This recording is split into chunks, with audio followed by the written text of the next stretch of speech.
On a vu la fois passée, c'était dédié pour le débat et savoir quelles sont les différentes missions dédiées au délégué médical. Aujourd'hui, l'objectif de cette réunion, c'est de parler sur les techniques de vente appliquées directement sur la visite médicale. Bon, on va voir tout d'abord quelles sont les deux compétences nécessaires pour exercer ce métier. Le deuxième point qu'on va voir ensemble, c'est un petit peu de psychologie, c'est les profils et les types de personnalité. Vous allez adorer cette partie et après on va passer pour les techniques de vente proprement dit. Alors, attendez. Premièrement, avant de commencer, il faut savoir pour exercer ce métier délégué médical, il faut avoir minimum deux compétences. La première compétence, c'est la compétence scientifique et ce qu'on appelle compétence marketing. Euh, une minute, voilà. Et pour la compétence scientifique, tout d'abord, c'est quoi la compétence scientifique? C'est il y a deux volets. Premièrement, c'est la connaissance des techniques, pardon, c'est la connaissance technique du produit vendu et les produits de la concurrence. Il faut savoir, un délégué médical, il va faire la promotion sur un médicament qui a des indications bien précises pour une pathologie ou bien plusieurs pathologies. Bon, premièrement, il doit savoir ce médicament. Tout ce qui est emballage, packaging, le prix, le nombre de comprimés, la DCI, la forme galénique, les indications, les contre-indications, les interactions médicamenteuses, tout ce qui est aspect technique du produit, parce qu'on peut arriver à tomber sur des médecins scientifiques qui posent des questions sur ça. Aussi, ce médicament, bien sûr, il y a d'autres médicaments de classe, soit d'autres génériques, ce qu'on appelle les concurrents. Il faut savoir quels sont les points forts et les points faibles de chaque produit, que ce soit notre produit ou bien les produits de la concurrence, ce qu'on appelle la connaissance parfaite. C'est une compétence scientifique très nécessaire. Deuxième volet, c'est la connaissance parfaite de la pathologie. Il faut savoir, quand on discute avec un médecin, on va essayer de le convaincre par rapport à une pathologie. C'est assez clair et c'est assez typique de connaître la pathologie proprement dit. Bon, le fait de la connaissance scientifique, généralement, on peut l'acquérir durant notre cursus. On fait des études en pharmacie ou en médecine. Là, on va faire des cours de physiopathologie, des cours de physiologie, de pharmacologie, de la toxicologie, de la pharmacie clinique. Tout ça, ça va être un savoir-faire pour avoir toutes les compétences scientifiques pour faire une communication dans un but précis pour exercer le métier visiteur médical. La deuxième compétence, c'est la compétence marketing. Et ce qu'on appelle la maîtrise des techniques de vente et des techniques de communication, c'est l'objectif de cette formation. On va voir après c'est quoi les techniques de vente et on va détailler ce point. Parmi aussi pour les compétences marketing, il y a ce qu'on appelle des qualités qui sont très essentielles. Il y a l'assertivité, il y a des gens peut-être qui ont assisté à cette formation. Le fait d'assertif, c'est c'est une compétence pour gérer les profils difficiles ou bien les clients difficiles. La motivation interne, il faut savoir pour exercer un métier euh, consacré au marketing, la motivation interne, c'est un atout très essentiel, très essentiel, et le développement personnel. Il faut savoir, il faut travailler sur nous-mêmes par les processus du développement personnel. Il faut savoir, chaque personne, il a des points forts. C'est pas des défauts, mais des points à améliorer. Il faut connaître les points forts et les valoriser. En parallèle, on doit savoir les points à améliorer. Et à chaque fois, on va développer nous-mêmes pour avancer dans notre carrière,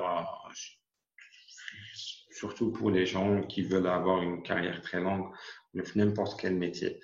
Dernièrement, il faut être créatif. Il faut savoir que c'est un métier qui nécessite de la création, de l'intelligence pour trouver des solutions fiables, bien pour sauter quelques obstacles qui peut se manifester à tout moment. Je crois que c'est clair par rapport aux compétences. scientifique et marketing. Le deuxième volet, c'est le profiling et le type de personnalité. Il faut savoir, quand on exerce le métier délégué médical, on a affaire avec des êtres humains. Ce sont des médecins, ce sont nos clients, ce sont des êtres humains. Et en psychologie, il y a 4 profils de personnalité chez les êtres humains en général. Et chaque 4 profils, chacun a sa façon de communiquer, chacun a sa façon de s'adresser à la parole, chacun a sa façon de réagir. Et comprendre ces 4 profils, c'est très essentiel. Tout d'abord, il faut savoir que le cerveau il est divisé en 2 parties. Il y a l'hémisphère droit, il y a les hémisphères gauche. Généralement, l'hémisphère gauche, c'est dédié pour la raison, la logique et les chiffres. L'hémisphère droit, c'est beaucoup plus, c'est le cerveau émotionnel, tout ce qui est relationnel, émotionnel, tout ce qui est sentiment, on- c'est beaucoup plus le cerveau droit. On va trouver il y a 2 profils qui sont le driver et l'analytique, ce sont des gens beaucoup plus logiques, et l'aimable, l'expressif, que sont des gens beaucoup plus dans l'émotionnel, mais avec une tendance différente. Tout d'abord, c'est quoi le driver? Le driver, il a une très bonne capacité d'action, un rythme rapide, une efficacité et une orientation vers des buts précis. Il a une disposition à prendre des responsabilités pour aller de l'avant et prendre des décisions. Non verbal, il a l'air sévère, des gestes saccadés, il semble rigide et tendance à l'autocratie ou là à donner des ordres. Bon, le médecin driver, c'est un médecin dominant. C'est quelqu'un c'est un ancien médecin. Généralement, ça peut être un professeur ou un médecin qui exerce depuis des années, ou c'est quelqu'un qui a un petit peu l'air un petit peu mégalomane. En parallèle, c'est quelqu'un qui est dans l'autocratie. Il aime bien donner l'ordre. Son problème, il est dominant un petit peu durant la conversation. Tu vois?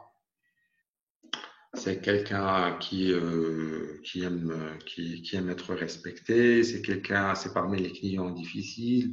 Il a l'air un petit peu sévère. C'est un petit peu le profil driver. Bon, comment on va agir avec ce type de médecin? Ce type de médecin, il n'aime pas ce qu'on appelle shut out the box. Quand tu rentres chez lui, il n'aime pas quelqu'un qui lui parle des hors-sujets. Tu vois, genre, on a tendance, quand on rentre chez un client, on essaie de se sympathiser.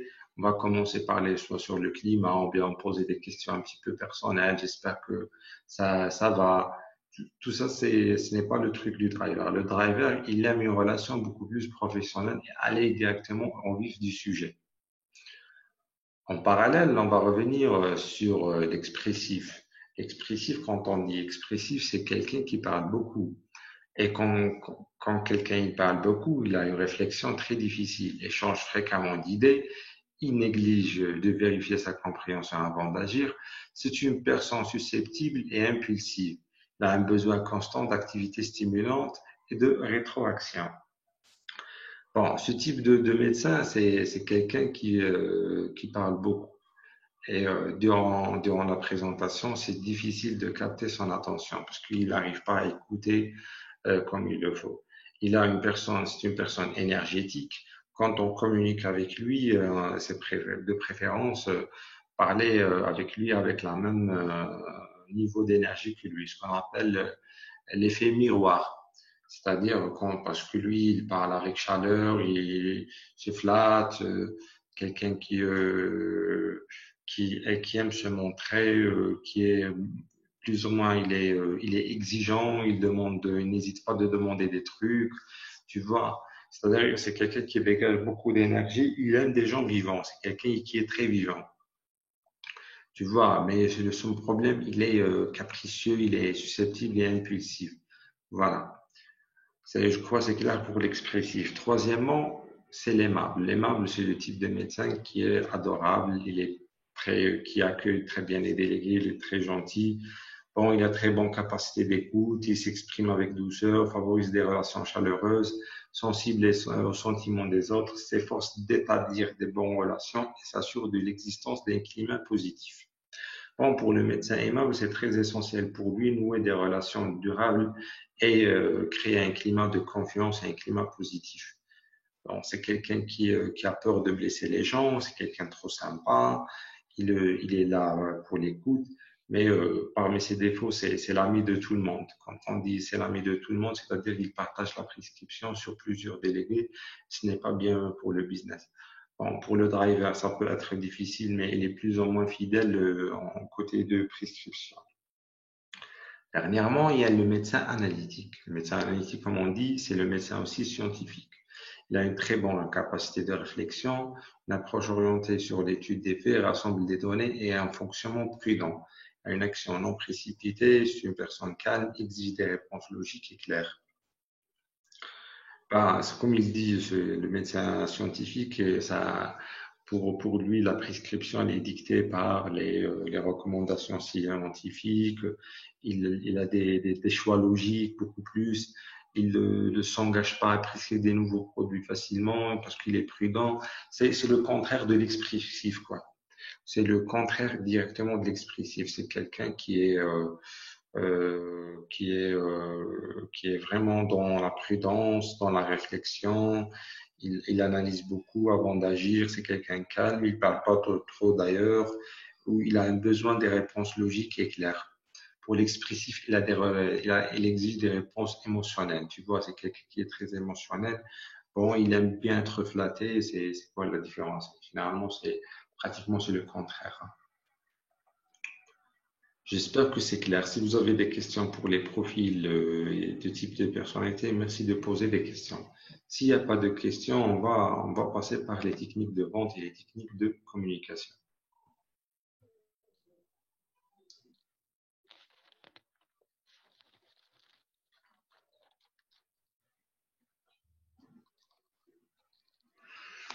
S'il n'y a pas de questions, on va voir.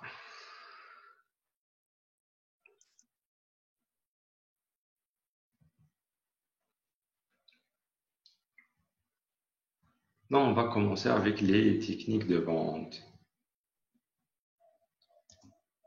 Bon, pour les techniques de vente, il y a des étapes à respecter. On va voir chaque étape et on va détailler chaque step très bien pour que vous arriviez à assimiler. La première phase les techniques de vente, c'est la prospection. C'est quoi la prospection? La prospection, c'est le fait de trouver des clients potentiels qui s'intéressent à notre produit. Bon, chaque métier de marketing, chaque secteur, l'industrie agroalimentaire, l'industrie pharmaceutique, l'électroménager, chacun a sa façon de trouver, de faire la prospection. Vous voyez, pour nous, pour trouver les bons clients qui sont des médecins, la meilleure façon, c'est de visiter les pharmacies. Tu rentres chez le pharmacien, tu vas trouver des vendeurs, le gérant, vous allez poser des questions sur la rotation de votre produit, les médecins qui peuvent vous prescrire ce produit et les médecins qui savoir faire les habitudes de prescription des médecins. Est-ce qu'il est en train de prescrire notre produit ou il a un produit de la concurrence et savoir un petit peu la tendance du marché.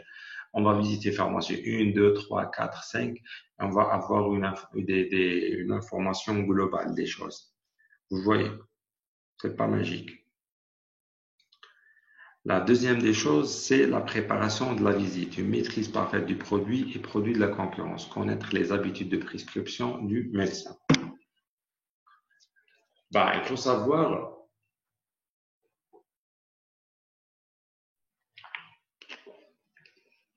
avant de rentrer chez le médecin, euh, il faut tout d'abord préparer la visite. Comment on va préparer la visite? Par une maîtrise parfaite du produit. Tu peux pas rentrer chez le médecin, tu vas t'improviser, lui dire, moi, en fait, sur ce point, je ne sais pas la prochaine fois. Il faut avoir une connaissance parfaite, sinon tu vas mettre du doute sur ton professionnalisme, là, sur ta façon de prendre les choses et c'est pas bien pour le business.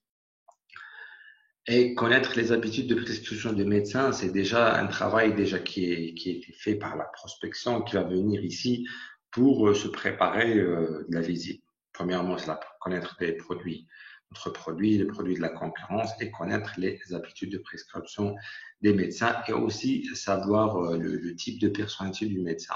peux le savoir grâce au pharmacien. Il va te dire que c'est un médecin. Ouais, c'est quelqu'un gentil, c'est quelqu'un qui aime les études scientifiques. C'est par rapport aux propos, les vendeurs, tu vas comprendre. Généralement, qu'il est le médecin analytique, il a l'habitude les vendeurs يقول لك c'est un médecin اللي يشتي يقرا où il vient toujours à l'officine où يشتي يعرف les nouveaux produits, tu vois. Et يقول لك c'est un médecin SAMA, tu peux avoir une idée بلي ça peut être un driver. يقول لك ناس ملاح avec le médecin, tu peux avoir une idée بلي c'est le médecin aimable. Tout ça, des trucs qu'on va avoir avec l'expérience. Le troisième point, c'est la découverte active. Comment on fait une découverte active? En posant des questions. Quand on rentre chez le médecin, il faut poser des questions pour savoir les besoins cachés. Généralement, quelqu'un qui ne maîtrise pas les techniques de vente, quand on est devant le client, on s'attaque directement à la présentation. Là, on présente notre offre. Alors, c'est faux. Avant de présenter votre offre, il faut détecter les besoins. Et comment on va savoir les besoins de notre client? C'est par poser des questions ouvertes et des questions fermées.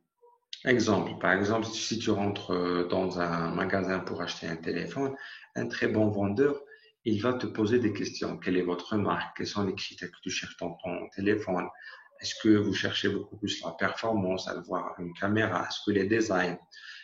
Tu vois, c'est quoi votre budget? C'est des questions essentielles.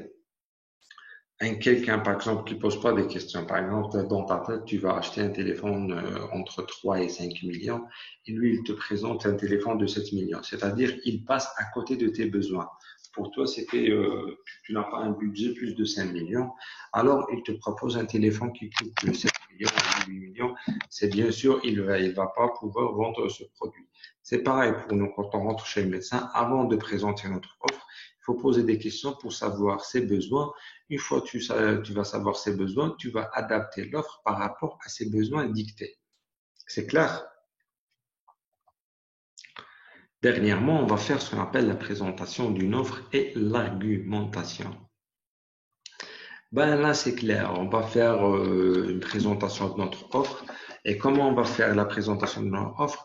C'est par rapport les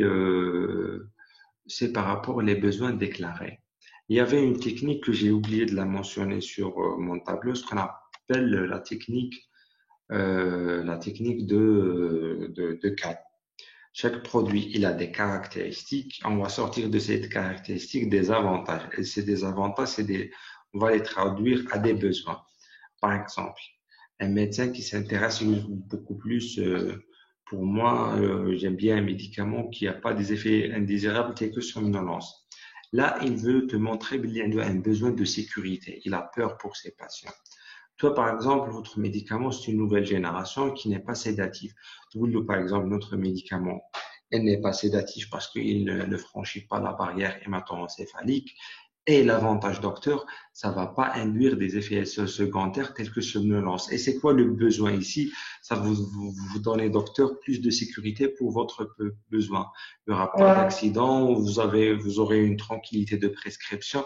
C'est ça le besoin réel. C'est traduire la présentation toujours. Il y a des caractéristiques, il faut les transformer à des avantages et à des bénéfices et des besoins. Il ne faut pas rester sur les avantages techniques, c'est-à-dire les caractéristiques. Il faut donner une utilité dans la vie quotidienne. Très bien. Dernièrement, si on fait notre travail bien, on fait une très belle présentation, on a pu savoir les besoins, on a fait une présentation qui comble ces besoins détectés. Après, on va toujours engager le médecin pour prescrire notre médicament. Des fois, on loupe une étape ou deux, on loupe de poser les bonnes questions pour savoir les besoins.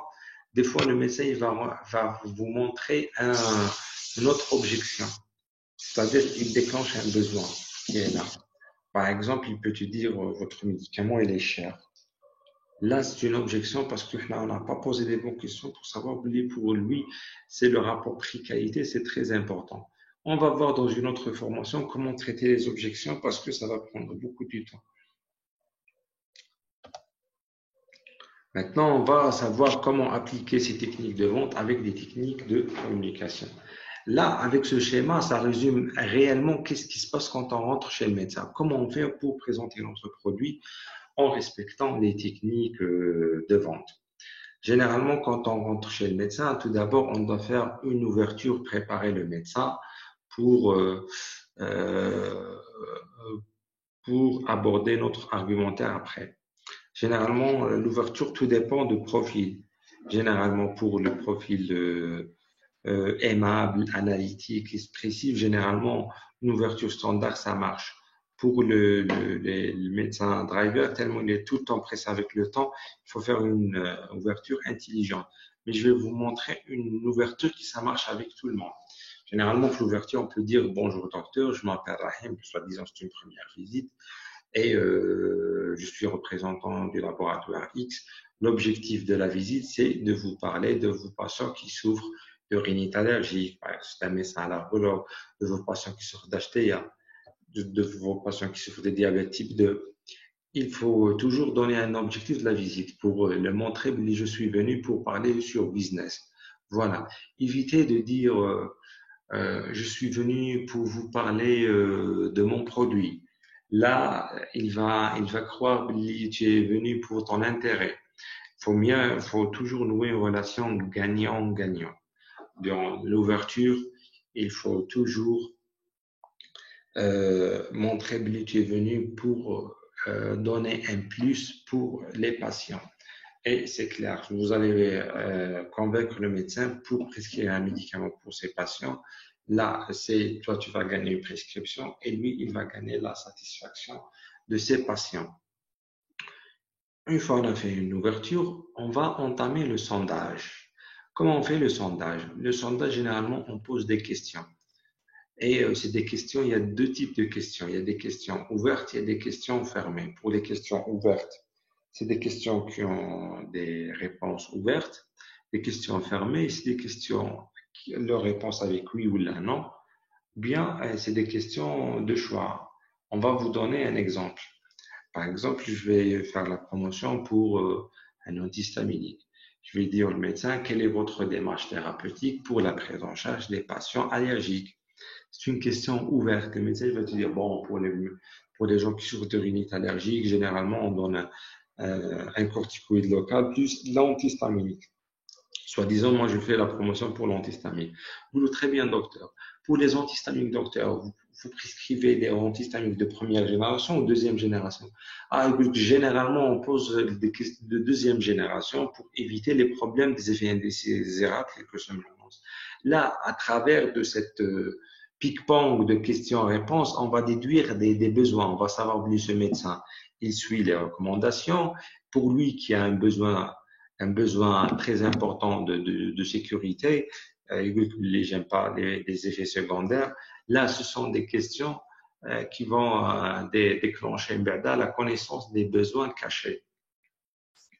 Une fois on maîtrise ces choses-là, on va passer directement vers l'argumentaire. Mais avant de faire l'argumentaire, il y avait ce qu'on appelle une phase que j'appelle, c'est la synthèse. Il y a une étape entre le sondage et l'argumentaire, c'est la synthèse. C'est quoi la synthèse? Parce que durant le sondage, on va poser des questions, lui, il va répondre. On doit faire une synthèse pour repérer un petit peu les choses et pour qu'on soit clair avec notre client sur une base solide pour aller vers l'argumentaire. Et on peut faire un sondage avec une expression magique. Oui, par exemple, on peut dire, oui, très bien, docteur, si j'ai bien compris, votre souci, c'est avoir un antihistaminique efficace, qui n'est pas sédatif et qui répond aux recommandations scientifiques, n'est-ce pas, docteur? Oui. Très bien, docteur. On va voir ensemble comment ça va être notre produit utile pour vous durant la prise en charge thérapeutique. Là, avec cette expression, on va impliquer notre client durant le processus de vente qui est l'argumentaire. Après, on va entamer l'argumentaire avec des aides visuelles ou des brochures dans lesquelles on va montrer des études scientifiques qui vont aborder l'efficacité, qui vont aborder la sécurité d'emploi. On va parler sur le rapport prix-qualité et toujours avec la technique de CAB, transformer les caractéristiques à des avantages et les avantages vers des bénéfices. Très bien. Et si on fait notre travail très très bien, ça va être chargé d'émotion et puis le médecin va être s'engager directement, il va nous donner l'engagement pour acheter ce produit. Si notre présentation n'était pas bien faite ou bien le sondage n'était bien fait, il va te faire jaillir une objection et on va traiter cette objection. C'est un besoin, ça peut être votre produit cher. Tu trouves votre médicament, il n'est pas, il n'y a pas un nouveau par rapport à la molécule que je lui ai prescrit. Là, c'est des objections, tu vas la traiter, après tu l'engages. Là, c'est un exemple pour en finir. On peut dire bonjour pour l'ouverture, par exemple. Bonjour docteur, je m'appelle X, je suis représentant du laboratoire. Par exemple, Y, l'objectif de la visite, c'est de parler de vos patients qui souffrent de la rhinite allergique. C'est une ouverture qui, ça marche avec tout le monde. Le deuxième point, on peut dire par exemple, j'aimerais savoir quelle est votre conduite ou votre stratégie thérapeutique pour la prise en charge des patients allergiques. C'est une question ouverte. Tu vois, après, tu vas déclencher plus tard d'autres questions fermées pour, euh, pour acheminer à trouver tous les besoins nécessaires. Et puis, on va faire la synthèse légumineuses. On va voir, docteur, comment notre produit va répondre exactement à vos besoins thérapeutiques. On va entamer l'argumentaire, on peut dire sur le plan efficacité, on a produit X, nanani, nanana, sur le plan sécurité, on a ça. On peut dire par exemple l'expression, la valeur ajoutée de notre produit pour vos patients, c'est ça et ça. Tout ça, c'est un argumentaire et qui dépend d'un produit à un autre. Si notre argumentaire il est bien fait ou qui va répondre à les besoins nécessaires, on va entamer les traitements d'objection. Pour les traitements d'objection, bon, on va traiter une seule objection. Il y a plusieurs types d'objections, mais la plus standard, c'est par rapport au prix. Ça se peut, après, tu fais une présentation, après le client, le médecin, il va te dire votre produit il est cher ou votre offre est chère. Il y a une technique pour traiter les objections. Premièrement, tu dois montrer la compréhension pour, pour calmer un petit peu le jeu. Généralement, l'objection, le climat entre le client et le vendeur, c'est un petit peu chargé de tension. Donc, le produit tel qu'il est cher. Là, tu vas calmer un petit peu le jeu en montrant que tu es compréhensif, pardon. Là, tu peux dire, je comprends parfaitement, docteur, votre point de vue. Ça peut paraître que notre produit il est le plus cher sur le marché. C'est la première étape, c'est amortir l'objection. C'est comme un amortisseur. Tu vas calmer un petit peu le jeu. Après, tu vas tourner un petit peu l'énergie négative vers votre produit. Billy, on va justifier ce prix. En parallèle, docteur, laisse-moi t'éclaircir sur le produit. Par rapport à notre produit, vous allez gagner ça et ça. Par rapport à un produit moins cher, tu vas avoir des effets indésirables, n'est-ce pas, docteur? Et pour vous, docteur, vous allez opter bien sûr vers le meilleur rapport prix-qualité pour vos patients.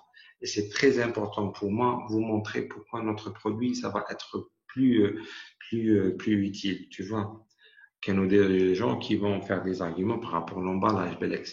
Belek, votre produit il est un petit peu cher parce que vous avez plus de compris, mais c'est cas par cas. J'ai donné un exemple. J'ai donné comment on traite les objections. Toujours, on doit amortir l'objection, c'est calmer un petit peu le jeu.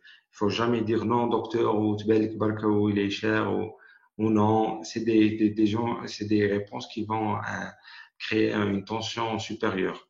Il faut toujours montrer la compréhension. Oui, docteur, je respecte votre point de vue. Oui, si vous trouvez cher, docteur, je comprends, c'est tout à fait normal. Merlini, je vais t'expliquer quelques détails par rapport au prix pour te convaincre. C'est des manières qu'on va les apprendre avec le temps. Dernièrement, si on fait notre argumentaire bien ou si on traite les objections bien, on va passer directement vers l'engagement. L'engagement, ça peut être naturel si le médecin va adorer le prix. Ah oui, c'est bon, je vais le prescrire. Ça peut être un engagement naturel. On peut le provoquer, nous, en disant, allez-vous penser, docteur, à mon produit devant un patient qui souffre de rhinite allergique? La réponse, ça peut être oui, ça peut être non. S'il te dit non, c'est une objection. Tu dois savoir pourquoi il a dit non, traiter l'objection et puis continuer l'engagement. Tu peux dire, par exemple, j'aimerais bien savoir votre feedback sur mon produit, la visite suivante. Et après la visite suivante, vous allez vous allez entamer le reste des choses. Maintenant, on a terminé, ça reste un petit peu ces deux points, l'objectif SMART et l'objectif, c'est quoi l'échelle d'adoption. On va voir la prochaine fois. Maintenant, on a terminé avec les techniques de vente. Merci pour votre présence et je suis là pour répondre sur vos questions. J'espère que la formation c'était clair et simple pour vous, pour les techniques de vente et pour vous faire familiariser avec la présentation des produits.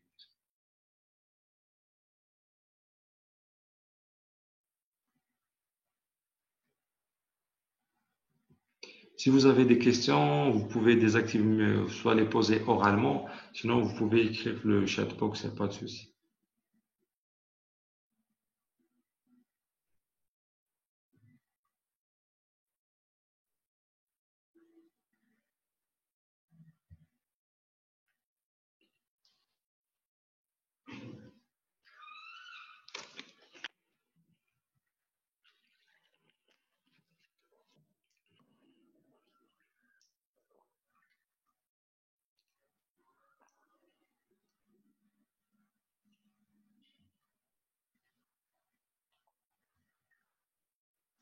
Bon, apparemment, pour la plupart de vous, c'était clair, c'était sympa.